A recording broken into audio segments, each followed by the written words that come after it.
hoy el 85% de los contenidos a los que tiene acceso la población del planeta está en manos del complejo financiero de Estados Unidos. Hay 8 grandes estudios cinematográficos en Hollywood que se reparten el 85% del mercado mundial del cine. En el caso de América Latina eso llega a un 98%. Hay 10 megacorporaciones mediáticas en el mundo, todas estadounidenses, que controlan o poseen los grandes medios de información en Estados Unidos y en el mundo.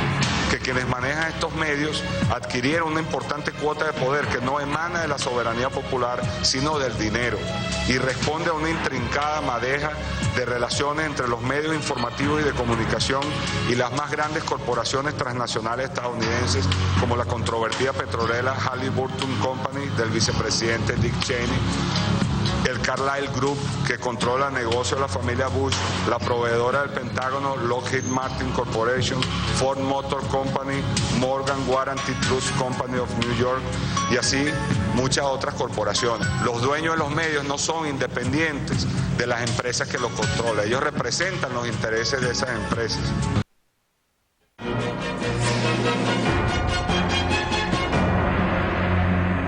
Bueno, ya escuchábamos cifras contundentes que nos da en ese video Yuri Pimentel del encuentro del terrorismo mediático que se hizo aquí en Caracas. Sobre este tema nos va a hablar Fernando. Sin embargo, Fernando, antes de darte la palabra, para seguir recordando, vamos a dejar el 2003, donde fundamentalmente arrancan las misiones y los medios arremeten contra las misiones, contra Barrio Adentro, que si los médicos cubanos iban a matar a la población, que si las medicinas. Pero en el 2004, que era el año que ellos convocan el referendo, se van con el asunto de forzar el referendo, aunque en principio había dudas sobre la calidad o la legitimidad de las firmas que ellos recogieron. Se van a la calle, a las guarimbas. Vimos a los alcaldes en ese momento de Chacao, de Baruta, que hoy en día uno es gobernador, el otro dirige un partido. Ruedas de prensa para promover las guarimbas, para que el pueblo saliera a hacer violencia. Ni hablar después de lo que hicieron con las encuestas. Le dieron la impresión al país, una vez ya convocado el referendo, de que ellos iban a revocar a Chávez cuando ninguna encuesta les daba aquello. Presionaron a los observadores, a la OEA, todo aquello para que estuviera a favor de ellos. Descalificaron al CNE, gritaron un fraude inexistente cuando la diferencia de votos fue abrumadora, y con ese mismo fraude dejaron al país en una situación de incertidumbre que después se les devolvió porque perdieron las elecciones regionales a finales de ese año, pero generaron violencia y hubo muertos gracias a esa presión mediática de la derecha por generar una opinión. Pero con ese material de Yuri, más estas algunas ideas que damos, queríamos tu opinión. Bueno, antes a mí me gustaría empezar con una anécdota, ¿no? Porque has hablado de cómo también influencian los medios de comunicación en la mente de las personas hasta producir muertos, ¿no? O caos o paranoia social. Yo tengo muchas personas, conozco varias personas que son de oposición, ¿no? Me encuentro en diferentes foros, ¿no? Y cada vez que hablamos de política, a mí me gusta hablar, me gusta hacer dos preguntas, ¿no? A la persona con la que vaya a hablar de política, si tiene una ideología distinta a la mía o si no coincidimos estructuralmente en ciertas cosas, ¿no? Y si son venezolanos, ¿no? Yo les pregunto primero si piensan que hubo o no hubo un golpe de Estado en el año 2002 y si fue o no legal la victoria de Chávez en el referéndum revocatorio.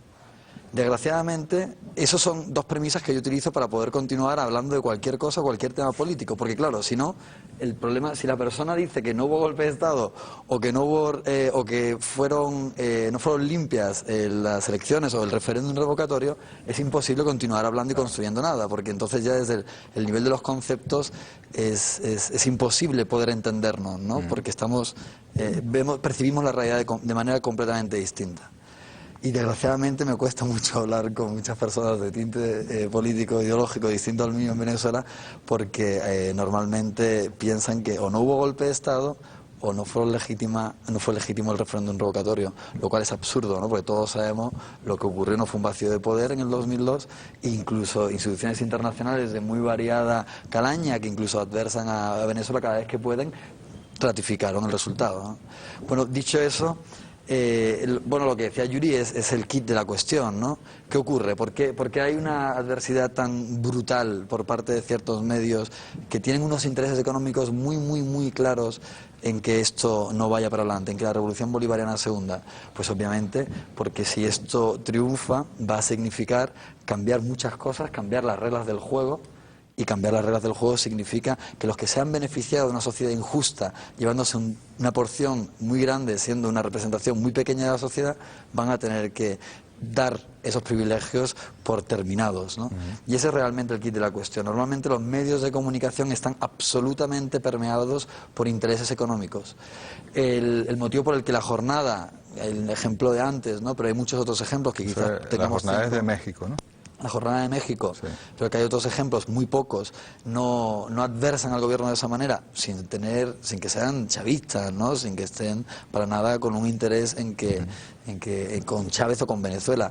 Es precisamente porque no están permeabilizados por esos intereses económicos, porque normalmente son también cooperativas de periodistas que sacan adelante un diario, algo extremadamente difícil hoy en día en un sistema capitalista como el de hoy, donde las corporaciones cada vez son menores y donde los monopolios mediáticos cada vez son mayores, ¿no? Es un caso excepcional la jornada. Excepcional, sí, totalmente.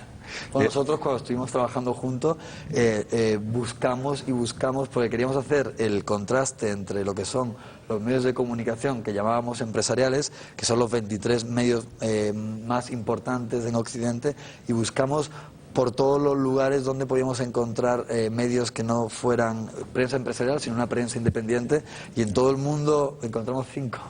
Entonces, 5 en todo el mundo. Bueno, en todo el mundo de los idiomas que manejábamos, claro, ¿no? Pero sí, hay pocos más, hay 7 a lo mejor en total. Bueno, vamos, antes de darle la palabra a Blanca, vamos a ver un material que va a ilustrar un poco lo que estamos conversando. Adelante. Chávez refleja la intolerancia de quienes concentran poder.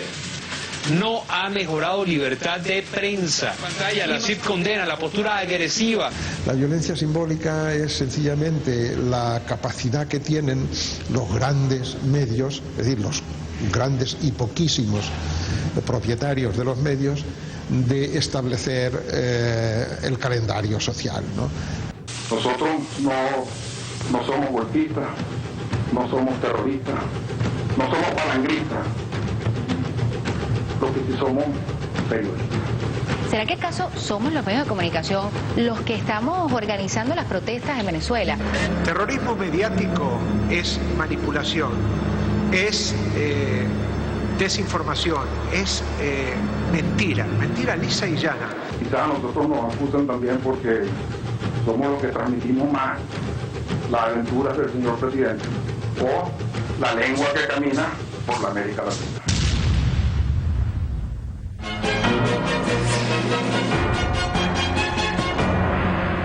Bueno, nada más y nada menos. Se preguntan, por ejemplo, si ellos provocan las protestas y ellos llevaron adelante un golpe de Estado, un paro petrolero y un desastre en esos años.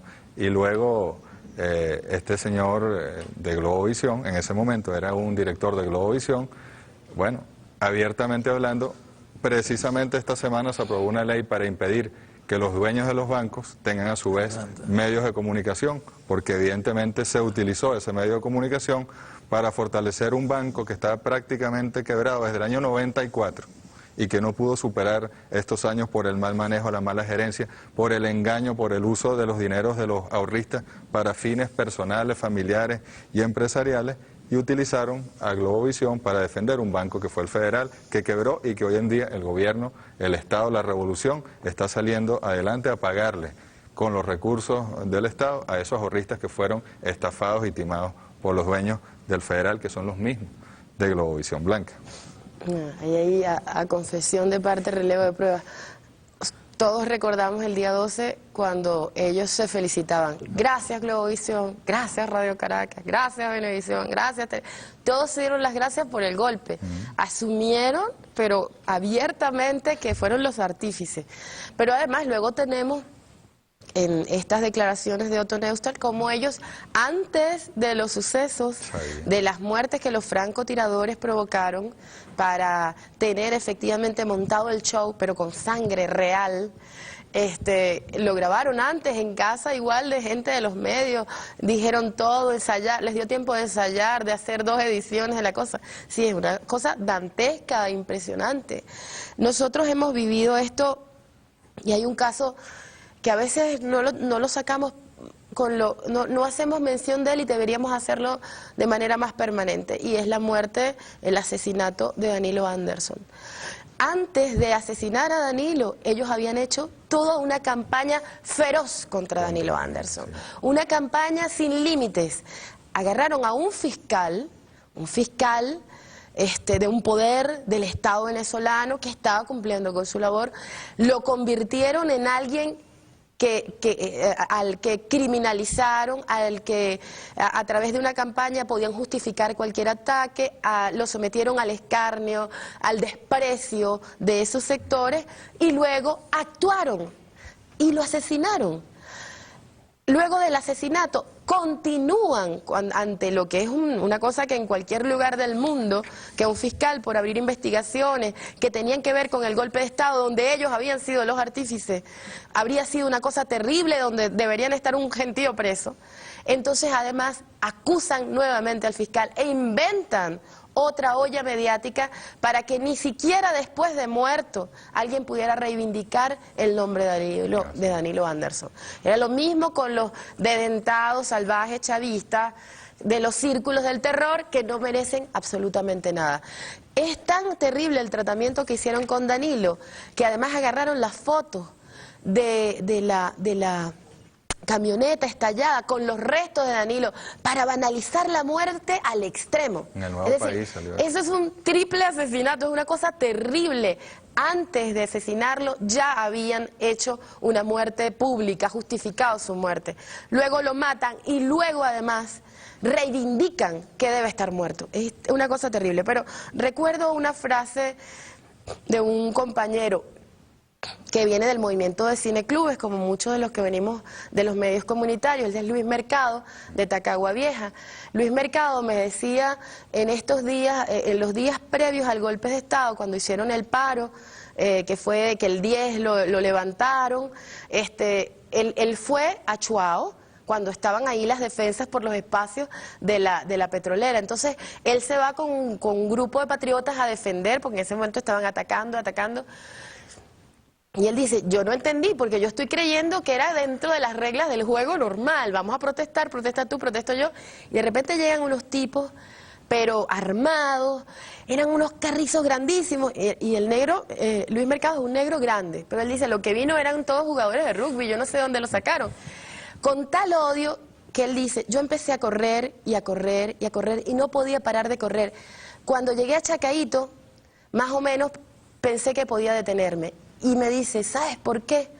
Porque yo tenía la marca en la piel, yo era negro, yo no era de ahí. Imagínate tú en este país que Luis se sentía ya tachado con tal nivel de odio de estas personas, que él decía, yo no me podía meter en ningún lado para esconderme, porque no podía parecer como parte de ellos. Un venezolano que tuvo que correr hasta llegar a algún sitio donde pudiera mezclarse con unos iguales por la agresión y la violencia.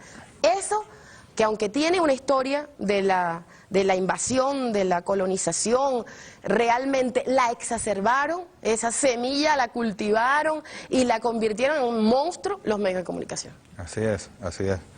Historias como esa hay muchas. De hecho, la lucha de clases se ha expresado en los medios de comunicación. Por eso a veces uno se confunde cuando ve a algún compatriota negro, pobre, y resulta que está confundido, como también a veces hay gente de la burguesía que se ha sensibilizado con la revolución bolivariana y de una u otra manera la apoya, pero la lucha de clases está presente y está viva en esta revolución como en cualquier revolución progresista, socialista, y es una realidad que se ha expresado a través de los medios de comunicación. Hollywood, que se reparte el 85% del mercado mundial del cine. En el caso de América Latina eso llega a un 98%. Hay 10 megacorporaciones mediáticas en el mundo, todas estadounidenses, que controlan o poseen los grandes medios de información en Estados Unidos y en el mundo. Que quienes manejan estos medios adquirieron una importante cuota de poder que no emana de la soberanía popular, sino del dinero, y responde a una intrincada madeja de relaciones entre los medios informativos y de comunicación y las más grandes corporaciones transnacionales estadounidenses, como la controvertida petrolera Halliburton Company del vicepresidente Dick Cheney, el Carlyle Group, que controla el negocio de la familia Bush, la proveedora del Pentágono, Lockheed Martin Corporation, Ford Motor Company, Morgan Guaranty Trust Company of New York y así muchas otras corporaciones. Los dueños de los medios no son independientes de las empresas que los controlan, ellos representan los intereses de esas empresas.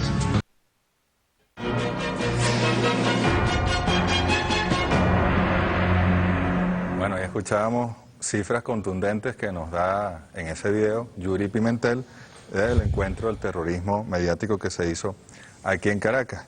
Sobre este tema nos va a hablar Fernando. Sin embargo, Fernando...